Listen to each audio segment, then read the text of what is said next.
Hi, I'm Pattu from FreeFinCal, and in this video, let's talk about what is the correct age to buy a house. This is a interesting question, and let's look at it holistically. So, what is the typical age that an average youngster starts working in India? Let's say after an engineering degree or after an engineering plus MBA degree. So that will be like somewhere between ballpark anywhere between 22 to 26 years, depending on when they were born, what they studied, and so on. So in that age, what is the first thing that they do? They want to spend, and their money management or financial planning at that age is essentially confined to tax saving. They will buy some product for tax saving without thinking too much about it, and the rest they want to enjoy.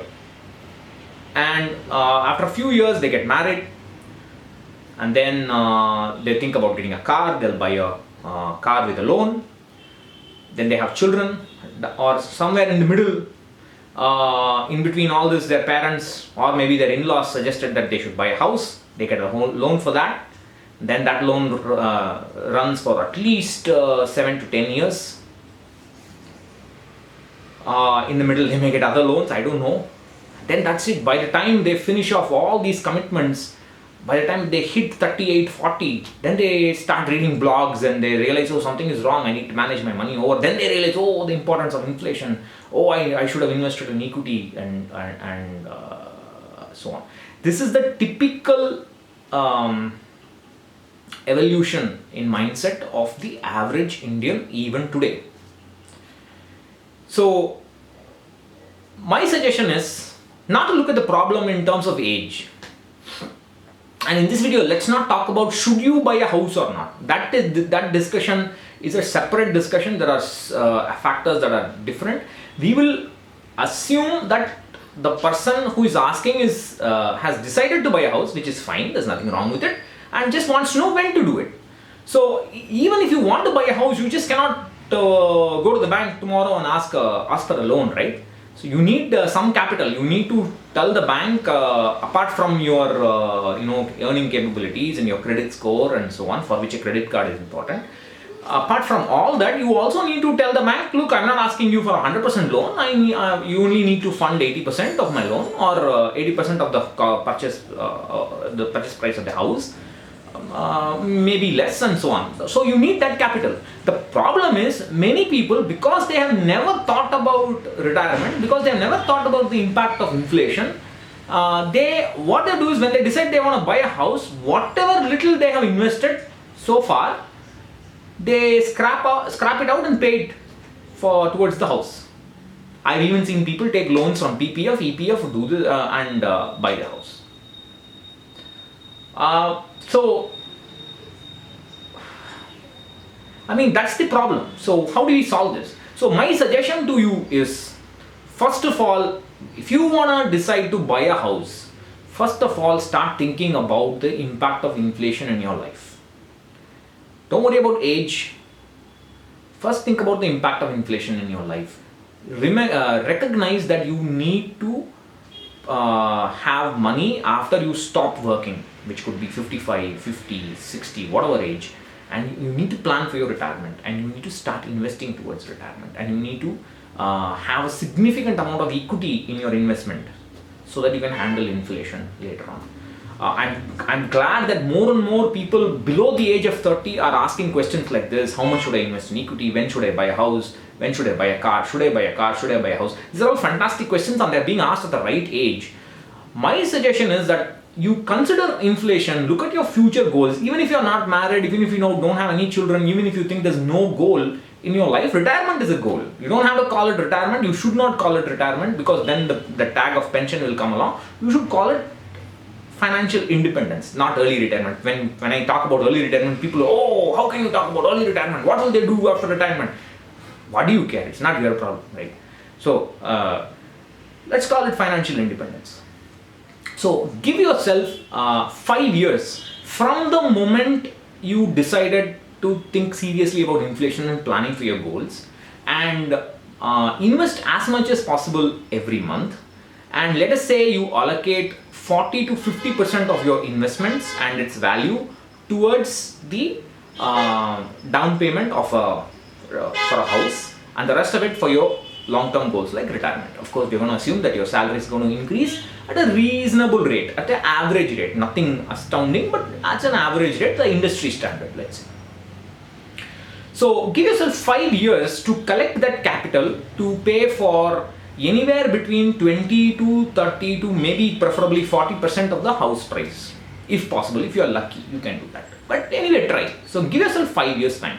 So if you have, let's say a 28-year-old guy realizes that I want a house, but I also recognize the importance of inflation, then by 32, 33-ish kind of age, you can buy the house.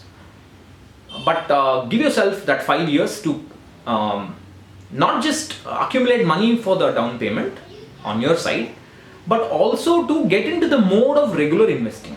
Your goal, if possible, when you start the EMI, your goal should be that from your total income after tax,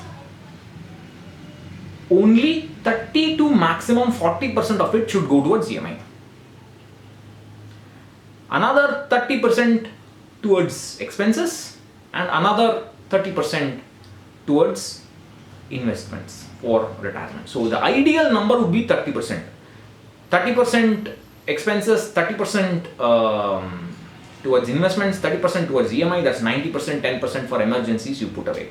This should be the ideal kind of pie chart of your income after paying tax. And if you are able to buy a house at that juncture in your life, you may tell me, I may never get to that juncture in my life. I know it's kind of it's bad. Let me address that in a moment. So if you buy a house at that juncture in your life, the best part is you can service the home loan. Your investments will not get affected too much, and you can buy a home loan for get a home loan for about 15 years, so that the EMI is neither too large for a 10-year loan or neither too small for a 20-year loan, 25-year loan. 15 years is kind of midway, and by that, and most people prepay. So it's good to prepay, I think, and it's better. Within about 10 years you can prepay as you get salary hikes, bonuses. In parts you can prepay. There's no need to say, okay, I bought the home loan, my goal is now to prepay and put all the money towards prepayment. There's no need to do that. You can prepay in chunks. Keep investing investing going and prepay in chunks, it's fine. So you may now, like I said, you may say, I may never be able to buy a house if I must limit the EMI to 30-40% of my post-tax income. Yes, the problem is this: we must recognize what many people do not recognize is they get very emotional when they buy the house. It's perfectly fine to get emotional. If you have lived in rent all your life, if you have faced the tyranny of landlords all your life, the first thing that you want, the first thing that your family wants after you start earning is to get that house and feel accomplished, a sense of accomplishment of the roof over the head. I understand that, but that's fine. There's no problem about it. But the point is that most people are thinking only about that. It is okay, go ahead. I'm not saying don't, but think about the cost. For everything that you do with regard to money or even otherwise, there is a cost. If you buy a house very early in life, when your EMI is like 40% to 50% of your post-tax income, which is the case for most people, then your future retirement will be affected. Your ability to fund the goals for your children will be affected.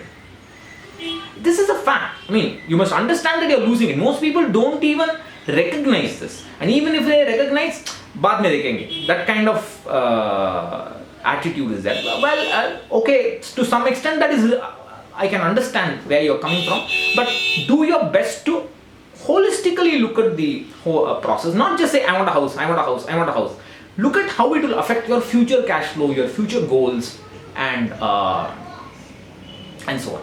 So, my advice is, from the time you start understanding about inflation and future investing in equity and for the future needs, give yourself 3 to 5 years time, get that down payment of 20 to 30, maybe 40% ready as quickly as much as you can, and then go for the loan when your EMI outgo is quite low. It's about preferably 30%, at best 40-45%.